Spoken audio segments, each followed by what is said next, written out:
Hi everyone, कैसे हैं आप सभी। उम्मीद करता हूं मैं कि आप सभी बहुत अच्छे होंगे, बढ़िया होंगे और अपनी पढ़ाई को आप लोगों ने दुरुस्त करके रखा होगा। चलिए, हमारी जो DSSS की सीरीज़ है उसको हम आगे बढ़ा रहे हैं और मेरा टारगेट है कि अब मैं जल्दी से जल्दी आपकी जितनी भी शिफ्ट्स बची हैं उनको कंप्लीट करूं, ताकि जो मैंने आपको वादा किया था वो जल्दी से जल्दी पूरा हो सके। ठीक है, तो आपको अभी तक मिल चुके होंगे 24 तारीख शिफ्ट 1 तक की सारी शिफ्ट्स के जो वीडियोस हैं, रीजनिंग है, मैथ्स है, वो आपको मिल गई होगी। ठीक है, आज हम शिफ्ट 2 करने वाले हैं। शिफ्ट 2 में भी क्या हम रीजनिंग देखेंगे आज। ठीक है, तो फटाफट शुरू कर लेते हैं। बस आप जो वीडियो है उसको शेयर ज़रूर करिएगा। ठीक है, वो मेरे लिए बहुत इम्पोर्टेंट है और आपके लिए ये वीडियो देखना बहुत इम्पोर्टेंट है। ठीक है, आपको जहाँ भी नया तरीका कुछ बताने को होगा वो मैं डेफिनेटली बताऊँगा और आपको सीखने को ज़रूर मिलेगा। सो शुरू करते हैं। ये हम आज रीजनिंग करने वाले हैं। फर्स्ट है अपना मेंटल एबिलिटी। देखिए, आप यहाँ लिख सकते हैं, देख सकते हैं। अच्छा, फर्स्ट क्वेश्चन है, based on the given Venn diagram which of the following statements is और are correct. The number of metals which are both brick and wall. देखो, वॉल ये है, ब्रिक्स ये हैं, मेटल्स ये हैं। तो जो ब्रिक और वॉल दोनों हैं, ये और ये, वो है 9। ठीक है, ये तो the number of walls which are not brick, number of walls which are not brick. तो इसका मतलब इन दो का जोड़ करेंगे, 7 2 9 8 और 5 13, 139, बट 129 दिया है तो ओनली 1। सेकेंड, अगेन इस तरह की सीरीज जिसमें नंबर्स भी हैं, अल्फ़ाबेट्स भी हैं, तो हम क्या करेंगे, हम नंबर्स पे अपना जो ऑपरेशन है वो पहले लगाएंगे, फिर हम जाएंगे अल्फ़ाबेट्स पे। ठीक है, इससे एटलीस्ट 2 ऑप्शन एलिमिनेट हो जाएंगे। देखो, 49 और 90 में कितना अंतर है, 31 ही होगा ना, 50, यस 50 नहीं, 31 नहीं, 41, इसमें भी 41, 41, ये 2 1 11 7 1 4। ठीक है, इसमें भी 41, फिर इसका मतलब इसमें 41 जोड़ना पड़ेगा ताकि भाई हमारी अगली संख्या आ जाए। तो 41 जोड़ने पे कितना आ जाएगा, 3 1 4 21 4 25 254। इट मीन्स 254 दो ऑप्शंस में है, इनमें से हमारा आंसर होगा। अब हमें ऑपरेशन लगाना पड़ेगा ZD H L और P। अब मैंने बताया था आपको, ऐसे में आपको आगे प्रोसीड करना, तो क्या करेंगे हम, देखो, Z के बाद ABCDEFGHIJKLMNOPQRST। देखो कितना जल्दी कर दिया। अगर आप इसी में लगे रहोगे तो आप कंफ्यूज हो जाओगे। देखो, बिल्कुल पास पास से आंसर S और T, आप इनमें से कहीं भी गड़बड़ कर सकते हो, लेकिन ऐसे लिख के करोगे तो आपका आंसर बिल्कुल सही आएगा। नेक्स्ट क्वेश्चन है, ऑल PRS, ऑल PRS। ठीक है, ऑल PRQ। अब ऑल PRQ हैं, एक सेकेंड में दो अलग अलग से ऐसे भी हो सकता है। ठीक, ऑल PRQ और ऐसे भी हो सकता, मैं दूसरे कलर से कर देता हूँ, मान लो कि मैं एक में ही दोनों बना दिया है। क्यों ऐसे भी पॉसिबल है और क्यों ऐसे भी पॉसिबल है, दोनों तरीके से, ऑरेंज और पिंक। ऐसा क्यों है, क्योंकि उन्होंने P और Q का रिलेशन दिया है, ना कि S के साथ कोई रिलेशन दिया है। तो एक S कंप्लीटली भी Q के अंदर हो सकता है और पार्शियली भी। सम क्यू आर एस डेफिनेटली वो होंगे ही होंगे, चाहे हम ये वाला फिगर ले ले चाहे ये वाला फिगर ले ले, तो ये तो ठीक होगा। ऑल SRQ, आप देखो, ऑल SRQ, अगर हम ऑरेंज वाले सर्कल को देखेंगे तो definitely all SRQ, but it's not necessary. मैंने पहले बोला कि इसके साथ कोई रिलेशन नहीं दिया है, इसीलिए हमने दोनों फिगर बना लिए हैं एक में ही, या आप अलग अलग भी बना सकते हो। उसमें पता all SR not Q according to this Q, so this is not following, only conclusion one follows. इसमें से बताना है ओड। ओड कौन सा है, ट्रेपीजियम, सर्कल, स्क्वायर, रेक्टेंगल। अब एक बात बताओ, सभी में कोई ना कोई कोना होता है इन तीनों में, लेकिन सर्कल में कोई कोना होता है, सर्कल बिल्कुल गोल होता है। ये सर्कल देखो गोल है, बना नहीं गोल, कोशिश करते हैं, देखो कितना अच्छा बन गया। ठीक है, तो सर्कल इसका आंसर होगा। 6 पर्सन P1 P2 P6 तक डिफरेंट सैलरी है। अब बताना है हमें कि चलो ठीक है, पहले दिया है उन्होंने, salary of P2 is more than the salary of P4 and P6, ठीक है। Salary of P1 is less than the salary of P3। अब देखो एक ही तरफ के साइन बना के चलो, उल्टा सीधा मत करो। अगर आप ऐसे कर दोगे P1 लेस देन P3, ठीक, ऐसे कर दोगे तो आपको कंफ्यूजन हो जाएगा। एक ही तरफ कर दो, इसको आपने सही करके सीधा करके लिख दिया P3 ग्रेटर देन P1, एक ही तो बात है। ये छोटी छोटी चीज़ें हैं जो आपको एग्जाम में दूसरों से डिफरेंट बनाएंगे, आपको आगे लेके जाएंगे। This is called, actually called smart work. The salary of P4 is more than the salary of P5. The salary of P2 is less than the salary of P1, मतलब P1 की greater है P2 से, and the salary of P5 is more than the salary of P6। अब देखो ये हो गया। अब इन सबको कंबाइन करना है। अब मैं दूसरे पेन से लिखता हूँ। अब देखो एक चीज़ हमने देखी, हम कॉमन ढूंढते चलेंगे और फिर आगे बढ़ते रहेंगे। P3 is greater than P1, okay. P1 is greater than P2, ठीक है। अच्छा, P2 is greater than P4 and P6, okay. P4 से और P6 से ग्रेटर है, और P4 is greater than P5 और P5 is greater than P6। अब बताओ मेरे को कुछ करने की ज़रूरत पड़ी? मैं यहाँ देखता गया, एक मैंने कोई कॉमन उठा लिया जो बड़ा है, ठीक है, मैंने उठा लिया, मैंने रखता चला गया, अपने आप बनती चली गई सीरीज। कुछ भी नहीं है, कितना सिंपल है। बस एक बार मैंने लिखा और देख देख के मैंने अपनी सीरीज बना ली। बस ये साइन का ध्यान रखना, चाहे लेस देन वाला हिसाब बना लो चाहे ग्रेटर देन वाला, वो आपकी मर्जी है। मैंने ग्रेटर देन वाला बना लिया, उस अनुसार आप देखोगे who has the fourth lowest salary, सबसे लोएस्ट इसकी है, तो फोर्थ किसकी होगी? P2। अच्छा, मिरर इमेज बतानी है इसकी। ऐसे क्वेश्चंस में क्या है, आपको एक स्क्रीन पे अगर ऑप्शंस दिख रहे हैं सारे, तो आपके लिए बहुत ईजी है। एक एक चीज़ पकड़ो और ऑप्शंस ढूंढते रहो, उसमें क्या डिफरेंट है।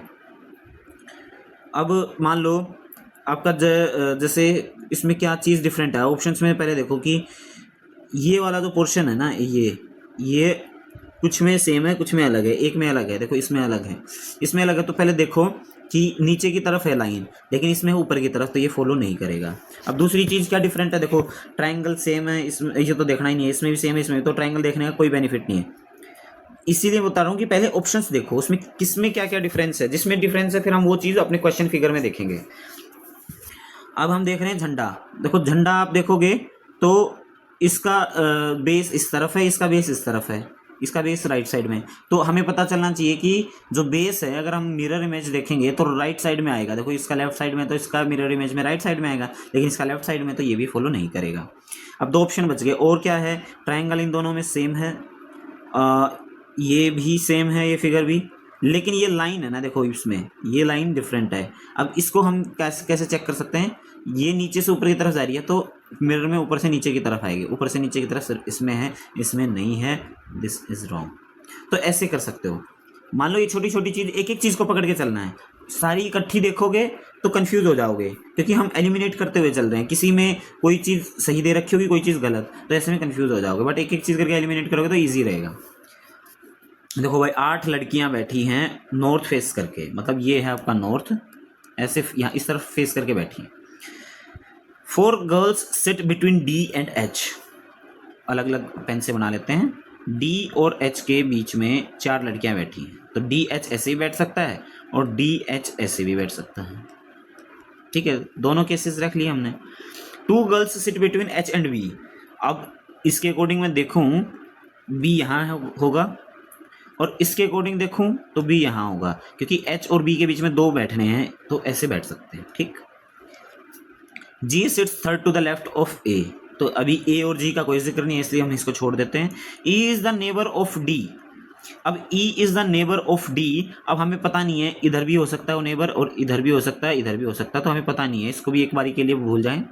F sits third to the right of C। ये भी नहीं पता। B sits to the immediate left of A। देखो B हमारी श्योर लोकेशन है, तो उसके अकॉर्डिंग हम देख लेते हैं भाई A के जस्ट लेफ्ट में बैठता है B, तो A यहाँ होगा, यहाँ होगा, ठीक है। अब एक चीज़ तो श्योर होगी है कि जो ये वाला केस है, इसमें अब जो D है, D के साइड में कौन बैठा था? E, तो E यहाँ बैठेगा। इसमें तो श्योर हो गया हमारा। लेकिन ऊपर वाले में अभी श्योर नहीं हुआ है। लेकिन फिर भी जो भी और हमें कुछ चीज़ पता चलेगी, देखो जी का पता चलेगा, G sits third to the left of A, 1 2 3, क्या बैठ सकता है यहाँ पे? जी बैठ सकता है। अरे ऑलरेडी डी बैठा हुआ है तो जी कैसे बैठेगा? तो इट मीन्स यहाँ बैठेगा जी थर्ड टू द लेफ्ट, 1 2 3, तो जी यहाँ बैठेगा। यहाँ पे पॉसिबल नहीं है तो ये आपका कैंसिल हो गया, ये वाला जो फिगर है ये ठीक बनेगा। अब एक ही बच गया, ए बी सी बच गया, तो सी डी ई, अच्छा एफ भी बच गया, सी अकेला सी नहीं है, एफ भी बच गया। तो अब और क्या चीज़ है? F sits third to the right of C, अब सी के थर्ड राइट में है, तो इट मीन्स सी कहाँ बैठा होगा? सी यहाँ बैठा होगा, 1 2 3 एफ। देखो इतना इजीली आप इसको कर सकते हो, एक एक चीज़ें देख सकते हो। चलिए नेक्स्ट क्वेश्चन पे चलते हैं। अच्छा वो तो कंक्लूजन तो देखा नहीं हमने, स्टेटमेंट्स क्या क्या हैं? C and E sit at the extreme ends, C और ई एक्सट्रीम एंड्स पे हैं, बिल्कुल हैं, देखो सी भी और ई भी। सेकंड कौन सी स्टेटमेंट है? 2 girls sit between B and C, B और सी के बीच में 2 लड़कियां बैठी हैं, नहीं 3 बैठी हैं, तो ये आपकी स्टेटमेंट गलत हो जाएगी, ये ठीक हो जाएगी, ओनली 1। नेक्स्ट क्वेश्चन है, in the following question select the odd figure. अब देखो बॉल्स ही हैं इसके अंदर सभी चारों फिगर्स में, तो उसको हम गिन सकते हैं, 3 बॉल्स हैं, 7 हैं, 9 हैं और 5 हैं। अब इनमें से अगर आपको कोई पूछने लगे कि कौन सा फिगर, मतलब कौन सी संख्या है ओड है, तो आप बताओगे कि 9। ऐसा क्यों? क्योंकि ये भी प्राइम नंबर है, ये भी प्राइम नंबर है और ये भी प्राइम नंबर है, but 9 is a composite number, क्योंकि ये 3 से डिवाइड होता है और 1 से भी होता है, 9 से भी, इट मीन्स ये कंपोजिट नंबर है। बाकी ये तीनों अभाज्य संख्याएं हैं जिनको हिंदी में बोलते हैं प्राइम नंबर्स, इसीलिए C will be the answer. 7 persons A से लेके जी तक लाइव ऑन 7 डिफरेंट, अच्छा लाइव कह रहा हूँ, live on 7 different floors. The lower most floor is numbered 1, सबसे नीचे वाले को 1 फ्लोर नंबर दिया है। The floor above it is numbered 2 and so on. No 2 persons live on the same floor, 2 एक फ्लोर पे नहीं रह सकते, मतलब रहते। अब बताना है कि स्टेटमेंट शुरू हो गए हैं। 2 persons live between A and D, A और डी के बीच में 2 लोग बैठते हैं। A lives above D, definitely हमने ऐसे ही लिया, नहीं तो हम ऐसे भी बना सकते हैं, डी और फिर 2 पोजीशंस फिर ए, लेकिन उन्होंने खुद से बता दिया कि भी ए ऊपर रहता है डी के, ठीक है। 1 person live between B and G, जब तक देखो हमें कोई डेफिनेट पोजीशन एक नहीं मिलेगी तब तक हम उस क्वेश्चन में आगे नहीं बढ़ सकते successfully. 2 persons live between G and F, G और एफ, चलो एक बार देख लेते हैं। C lives above E but not just above E, B live on the third. देखो कहीं ना कहीं एग्जामिनर आपको एक हिंट देगा क्वेश्चन सोल्व करने के लिए। देखो 6 फ्लोर हो गए, चलो 7 फ्लोर यहाँ कर देता हूँ, एक हिंट ज़रूर देगा। वो एक हिंट क्या है यहाँ पे? वो है आपका बी की पोजीशन फिक्स कर दी उसने 3rd फ्लोर पे। अब 3rd फ्लोर पे बी बैठा है, अब इसके अकॉर्डिंग हम चल सकते हैं। अब फिर से हम पढ़ते हैं, 1 person live between B and G, तो बी और जी के बीच में एक बंदा बैठेगा तो रहेगा 1 2, तो जी डेफिनेटली यहाँ होगा, क्योंकि जी यहाँ हो नहीं सकता क्योंकि ग्राउंड नाम का कोई फ्लोर ही नहीं है ना, और उसके बीच में 2 फ्लोर होने चाहिए। 2 persons two persons live between G and F, G और एफ के बीच में 2 लोग रहेंगे। 2 persons live between G and F, 1 2, यहाँ एफ हो नहीं सकता, हमने गड़बड़ कर दी है। 1 पर्सन आएगा, नॉट 2 पर्सन्स, देखो हमसे गलती हो गई। ऐसा पॉसिबल है, 2 पॉसिबिलिटी क्या हैं? बी 3rd फ्लोर पे रह रहा है, जी और बी के बीच में एक ही बंदा रह सकता है, तो या तो नीचे रहेगा ये या जी ऊपर रहेगा। अब हमने बोला गया है जी और एफ के बीच में 2 लोग रहते हैं, यहाँ पे एफ पॉसिबल नहीं है क्योंकि 2 लोग नहीं रह सकते, नीचे की तरफ पॉसिबल है, तो देखो ये और ये एफ आएगा यहाँ। अगर मैं बात करूँ इधर की, 1 2 एफ आएगा यहाँ, ठीक है, यहाँ तक सही है। C lives above E but not just above E, भाई जो सी है वो ई से ऊपर वाले फ्लोर पे रहता है, लेकिन एग्जैक्टली ऊपर वाले फ्लोर पे नहीं रहता। अच्छा एक और चीज़ बची है, ए और डी। ए और डी को ऐसी जगह हमने फिट बैठाना जहाँ पे बीच में 2 लोग बैठे हों। अब एक तो ये पोजीशन है, चलो मैं दूसरे पेन से कर देता हूँ आपके लिए। देखो ए, बीच में 2 लोग डी, यहाँ पे मैं ए को यहाँ बैठा दूँ तो ए, बीच में 2 लोग और डी, ठीक है। अब जो एक कंडीशन बची है, सी लिव्स अबो ई, सी अब ऊपर रहता है ई के, लेकिन नॉट जस्ट अबो ई, लेकिन यहाँ पे क्या है, बिल्कुल ऊपर आ रहा है, तो ये पॉसिबिलिटी गलत है, ये वाली पॉसिबिलिटी ठीक है। ये आपका जो एक सीक्वेंस बनी है ये बिल्कुल सही है। अब पूछा हमसे who lives on the 6th floor, तो भाई 6th फ्लोर पे रहता आपका C will be the right answer, ठीक है। ऐसे देखो हमें इसमें क्या ढूंढना था, हमें ढूंढना था कि जो एक फिक्स पोजीशन किसी की मिल जाए, हमें बी की मिल गई, उसके अराउंड ही सारी चीज़ें घूमती रही और हमने आगे क्वेश्चन कर लिया, ठीक है। Please subscribe for career gateway YouTube channel. अच्छा 10th क्वेश्चन है, फिर से मिरर इमेज का क्वेश्चन है। अगेन हम एक एक ऑप्शंस में से एक एक चीज़ को पकड़ के एलिमिनेट करते रहेंगे। एलिमिनेशन में अब क्या है, अब हम देख रहे हैं कि ये वाला फिगर चारों ऑप्शंस में सेम है, सो इसमें हम कोई छेड़खानी नहीं देखेंगे। अब हम फ्लैग को देखेंगे, एक में फ्लैग उल्टा है, इसमें सब में नीचे है, तो क्या आना चाहिए, फ्लैग इसमें ऊपर की तरफ है, मिरर इमेज में नीचे की तरफ आएगा, तो it means this will not be possible. फिर देखेंगे हम पेंटागन को, पेंटागन में इसकी नोक इस तरफ है, बाकियों में इसकी उस तरफ है, इसकी इस तरफ है, इसकी नहीं है, जबकि होनी बाहर की तरफ ही चाहिए, तो ये भी हमारा आंसर नहीं हो सकता। अब सी और डी में से हमारा आंसर होगा, और तो एक ही फिगर बचा ये वाला ट्रेपीजियम। ट्रेपीजियम ऊपर वाले कोने की तरफ है इसमें, तो फिगर में आए, सॉरी मिरर इमेज में आएगा नीचे की तरफ, तो हमारे 2 ऑप्शंस हैं, इसमें तो ऊपर की तरफ दिखाया है, इसमें नीचे की तरफ दिखाया है, it means D will be our right answer, ठीक है। समझ गया ना मैंने कैसे किया, बहुत ईजी था। अगला है हमारा रॉन्ग टर्म बतानी है, 5, 17, 37, 65, 99, 145।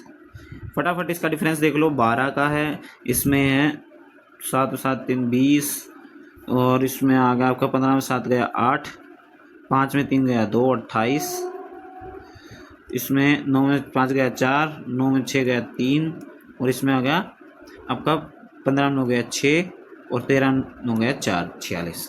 अब मान लो इसमें आपको कुछ कॉमन नहीं दिखा, तो फिर से आप डिफरेंस ले लो, 12 8 20, 8 28 और 8 36 होना चाहिए, लेकिन यहाँ 6 का डिफरेंस है और यहाँ पे 12 का डिफरेंस है।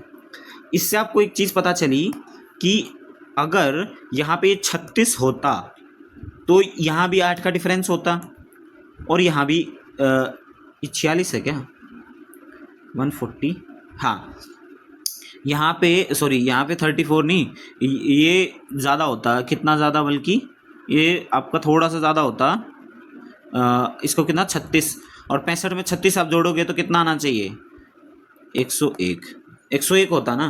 तो अब देखो इसमें आपका डिफरेंस बन गया, अभी ये यहाँ पे 36 और 36 और 8 44 का डिफरेंस आता, इसमें 44 जोड़ो 145 आ रहा है, ठीक है। तो जो ये वाली टर्म है ना, ये वाली टर्म गड़बड़ कर रही है, ये वाली टर्म गड़बड़ कर रही है, तो इसलिए हमारा आंसर भी यही होगा 99, ओके।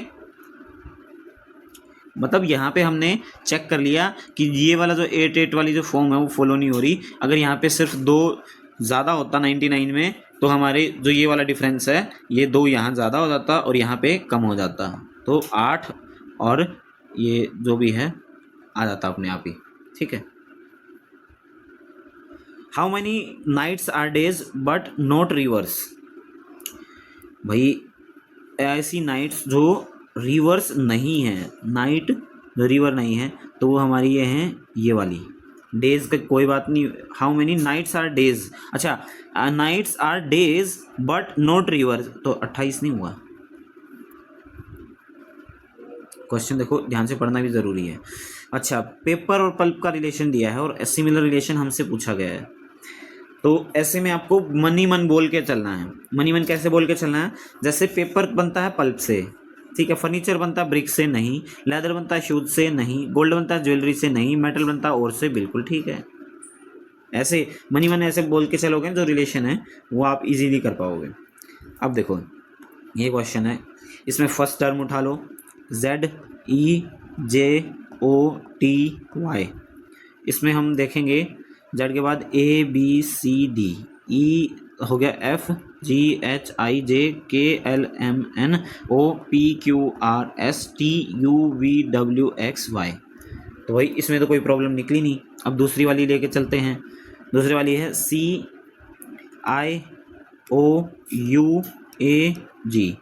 अब इसमें देख लेते हैं CDEFGHIJKLMNOPQRSTUVWXYZABCDEFG। इसका मतलब ये भी ठीक है ना। ये क्वेश्चन थोड़ा लंबा है, अच्छा दिया है उन्होंने, बट कोई बात नहीं, हम इस तरीके से चलेंगे तो हमें थोड़ा सा टाइम लग सकता है, लेकिन हमारे गलत होने के चांसेस बिल्कुल ज़ीरो हैं। कई क्वेश्चंस ऐसे होते हैं जिसमें आप गलत नहीं करोगे, थोड़ा टाइम एक्स्ट्रा लग सकता है, तो आप पेपर में इतना सह सकते हो। MNOPQRS, अब 6 आ रहे हैं, 4 थे, 5 थे, 6। टी के बाद UVWXYZABCDEFGHIJKLMNO, ओ आना चाहिए था यहाँ पे ओ, लेकिन यहाँ पे पी आ रहा है। ठीक है, पी के बाद देख लेते हैं PQRSTUVW। देखो पी की वजह से गड़बड़ा गया मामला, तो अपना आंसर क्या होगा, टैप। देखो कहाँ जाके मिला है, एग्जामिनर ने यही था कि थोड़ा टाइम वेस्ट करना चाह रहा था हमारा, लेकिन हमारा टाइम वेस्ट होने के बाद भी क्वेश्चन गलत नहीं होना चाहिए। अगर हमने टाइम लगाया है, एटलीस्ट उस क्वेश्चन के मार्क्स हमें मिले। अच्छा, in certain code language he is bad को ऐसे लिखा गया है, इज़ यूर बैड गर्ल को ऐसे लिखा गया है, और गर्ल इज़ गोइंग को ऐसे लिखा गया है। What is the code for you going in that code language, you going. अब एक चीज़ देखो, ही इज़ बैड और इज़ यूर बैड गर्ल में दो चीज़ें सिमिलर हैं। दो चीज़ें क्या क्या सिमिलर हैं आप देखोगे, इज़ बैड और इज़ बैड दोनों यहाँ पे चीज़ें हैं। अब इज़ बैड हमें क्वेश्चन में पूछा गया, नहीं पूछा गया, तो इज़ बैड का हमें जो जो साइन मिलता है वो हम देखते हैं, वो वाला आंसर एलिमिनेट कर देंगे। इज़ बैड क्या है, हैश है, इसमें हैश है, ठीक है, और आपका एंड है, एंड नहीं है लेकिन डॉलर है। इसका मतलब इज़ बैड पर्टिकुलरली हमें नहीं पता उसका क्या कोड है, ना हमसे पूछा गया, हम सिर्फ इतना जानते हैं इज़ और बैड दोनों का हैश और जो अपना डॉलर है वो साइन होगा, और हमसे पूछा नहीं गया, तो हैश वाला भी पॉसिबल नहीं है, डॉलर वाला ही पॉसिबल नहीं है, तो दो ऑप्शन हमारे सीधे सीधे इससे एलिमिनेट हो गए। अब तीसरा, गर्ल की बात हो रही है, गर्ल इज़ गोइंग मतलब इज़ का हमें पता चल गया है कि हैश है, क्योंकि कॉमन है तीनों में, और गर्ल का इसमें और इसमें क्या है, कॉपीराइट कॉमन है, इसका मतलब है गर्ल का जो कोड है वो है कॉपीराइट, और थर्ड वाले ऑप्शन में आप देखो कॉपीराइट दिया गया, गर्ल हमसे पूछा ही नहीं गया, तो ये भी एलिमिनेट हो गया। आंसर आपका हो गया डी, आपको निकालने की ज़रूरत ही नहीं पड़ी you going. I hope you understand my strategy to solve this question. भाई मैंने दूसरे चीज़ें निकाल के जो हमें इजीली पता चल सकती थी वो ऑप्शंस में देख लिए, कि भाई हमसे क्वेश्चन में वो चीज़ पूछी ही नहीं है और ऑप्शन में दी गई है, इट मीन्स वो हमारा आंसर नहीं होगा, तो ऐसे करके फोर्थ हमारा आंसर निकल आया। नेक्स्ट क्वेश्चन, सम ARD ऑल ARF। अब देखो इसके दो तरीके से हम फिगर बना सकते हैं, दो तरीके से फिगर कैसे बना सकते हैं आप देखोगे, मैं एक ऐसे ही बना सकता हूँ F, और दूसरा मैं फिगर ऐसे बना सकता हूँ, दूसरा फिगर में बना सकता हूँ F ऐसे। देखो दोनों में एक में बना रहा हूँ, आप चाहें तो अलग में बना सकते हैं, एक में ही बना सकते हैं, बट क्लियरली पता होना चाहिए कौन सा सर्कल किसके नाम का है। अच्छा, सम FRG क्या है, ऑल ARF, सम AR, ओहो क्वेश्चन देखो मैंने गलत पढ़ लिया, आपको ये गलती नहीं करनी है एग्जाम में। देखो सम ARD ऑल ARF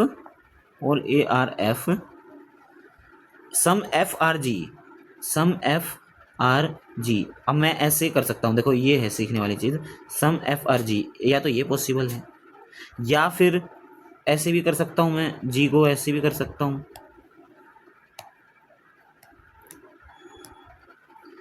ठीक है, क्योंकि F और G का रिलेशन दिया है, बाकी किसी का कोई रिलेशन नहीं है, ठीक। अब देखो सम ARG, जो सम ARG को डेफिनेट रिलेशन है A और G का, नहीं है, इट मीन्स ये फॉलो नहीं करेगा। सम DRF, D और A का रिलेशन है, और ए का और एफ का रिलेशन है, सो डी का और एफ का रिलेशन क्यों नहीं होगा? वो तो डेफिनेट रिलेशन है, फॉलो करेगा। सम जी आर डी, जी और डी का रिलेशन है, दे रखा है? नहीं, जी और डी का कोई रिलेशन नहीं है। देखो इस फिगर के अकॉर्डिंग कोई रिलेशन नहीं है, इसलिए ये भी फॉलो नहीं करेगा। Only conclusion two follows. समझ गया ना? देखो जी दोनों तरीके से पॉसिबल है, हमारी दोनों कंडीशन फुलफिल होनी चाहिए तो ही हमारा आंसर होगा। अगर एक भी फुलफिल नहीं हो रही तो हमारा आंसर नहीं होगा। जैसे सम जी आर डी इस फिगर के तहत हमारा फॉलो हो रहा है, बट इस फिगर के तहत फॉलो हो रहा है और इस फिगर के तहत नहीं फॉलो हो रहा है, इट मीन्स ये फॉलो नहीं माना जाएगा। So only conclusion two follows. Raman walks 25 metre towards the south, he turns to the left. अच्छा देखो, रमन भाई साउथ की तरफ चलता है, 25 मीटर, लेफ्ट को मुड़ा और 40 मीटर चला, फिर अगेन लेफ्ट, फिर 60 मीटर चला, turn right and walks 20 metre, okay, he turns right and walks 35 metre. Oh 35 metre है, तो इसका मतलब वो कम होगा इससे, 60 मीटर ज़्यादा बनाना चाहिए था मेरे को। ये 25 है, ये 60 है, तो ऐसे जम सा नहीं रहा। थोड़ा सा फिगर पे भी आपको ध्यान देना है ऐसे चीज़ों में, क्योंकि फिर लेंथ में ना गड़बड़ा जाएगा मामला। ये देखो 60 मीटर में अगर थोड़ा एक्स्ट्रा ले लूँगा तो क्या दिक्कत है। अब हमें बोला गया है राइट जाएगा 60 मीटर के बाद, he turns right and walks 20 metre, ठीक है, and he turns again right and 35 metre. अब 35 मीटर आया। अब 35 मीटर कहाँ आएगा? अब देखो ये आपको मैं बताऊं, ये 25 मीटर है, ये भी 25 होगा, और ये पूरा 60 है, तो ये 35 नहीं होगा। तो इसीलिए इसी लाइन में, इसकी लाइन में ही 35 आएगा, और यही वो चाहता है एग्जामिनर, क्योंकि क्वेश्चन ऐसे ही बनेगा। Finally he turns to the left and walks 19 metre. 19 metre यहाँ पे गया, और 19 मीटर, 20 मीटर तो था, पूरा नहीं है, यहाँ पे आया 19 मीटर चला। Which of the following statement is correct. The starting point is 79 metre to the west of the finishing point. अब स्टार्टिंग पॉइंट ये है, ये कितनी दूर है? देखो 40 ये है, और लास्ट में कहाँ मुड़ा था वो? 19 मीटर वो लेफ्ट मुड़ा था, सॉरी मेरे से गलती होगी, 19 मीटर यहाँ गया है वो। आज पता नहीं कहाँ दिमाग। तो 19 मीटर इस तरफ गया, इसी लाइन में। मेरा मेन मकसद था ये बताने का कि इस सेम लाइन में होगा। तो 19 मीटर ये, 20 मीटर ये, और 40 मीटर, 40 20 60 और 19 79 मीटर के मतलब ठीक है। After fourth turn Raman will face toward south. देखो first turn, second turn, third turn और फोर्थ टर्न मतलब साउथ की तरफ। यस, साउथ की तरफ उसका मुंह है, तो बोथ 1 and 2। EPFRGT इसमें जो लॉजिक फॉलो हो रहा है, बाकी इनमें से किस में फॉलो हो रहा है अब देख लेते हैं। EFG डायरेक्ट दिख रहा है, ABC QRS JKL ZAB, ठीक है। PQRST मतलब एक छोड़ के, FGHIJ, ठीक है। STUVW आना चाहिए था, ये फॉलो नहीं होगा। LM ये डायरेक्ट दे रखा है, ये भी फॉलो नहीं होगा। CDEF ई के बाद F दे रखा है, ये भी फॉलो नहीं होगा। तो दिख रहा है हमें फर्स्ट फॉलो होगा। Raman and Naman starts walking opposite direction from point A. Raman walks, देखो रमन और Naman, Raman walks 4 kilometre, Naman opposite direction में जा रहे हैं। देखो रमन मैं इस तरफ मान लेता हूँ और नमन इस तरफ मान लेता हूँ। ये 4 किलोमीटर चला, ये 5 किलोमीटर चला, ठीक है, 5 kilometre. Raman turns to the right and walk 6 kilometre, और while Naman turns to the left and walk 6 kilometre, ठीक है। What is the distance between Raman and Naman? देखो यही तो डिस्टेंस है, ये डिस्टेंस कितना होगा? ये डिस्टेंस आपका 9 किलोमीटर। लास्ट क्वेश्चन है आज का, वो हमें बताना है कि इनमें से ओड ग्रुप कौन सा है, ठीक है। हम इसमें से गैप देख लेते हैं, और जब भी आपको गैप चेक करना हो ना, पहले में ऐसे में कभी गैप कुछ भी या सीरीज फॉलो हो रही है, तो एक बार फर्स्ट डिजिट का देख लो, यूनिट डिजिट का। 15 में से 7 गया 8, ठीक है। 7 में से 3 गया 4, 9 से 1 गया 8, और 11 में 7 गया 4, 13 में से 5 गया 8, और 5 में से 1 गया 4, 9 से 3 गया 6 और 13 से 9 गया 4। देखो 4 वाला तो फॉलो हो रहा है, 6 वाला फॉलो नहीं है। इट मीन्स हमारा जो ओड ग्रुप है वो डी ऑप्शन है। देखो हमारे लिए कितना ईजी हो गया कि हमने यूनिट डिजिट से इसका आंसर निकाल लिया। अब पूरा आपको चेक करने की ज़रूरत ही नहीं पड़ी कि इसमें क्या क्या डिफरेंस आएगा। देखो आपको कितना टाइम सेव होगा। किसी क्वेश्चन में आपका टाइम लग भी रहा है तो दूसरे क्वेश्चन में आपका सेव हो जाएगा। जस्ट आपका दिमाग आपको खुला रखना है, ध्यान रखना है, और ऐसी चीज़ें, ऐसी ट्रिक्स आपको पता होनी चाहिए कि आपको एग्ज़ाम में काम आ सके। ठीक है, तो आज का हमारा जो क्लास है, आज का जो हमारा लेक्चर है वो यही ख़त्म होता है।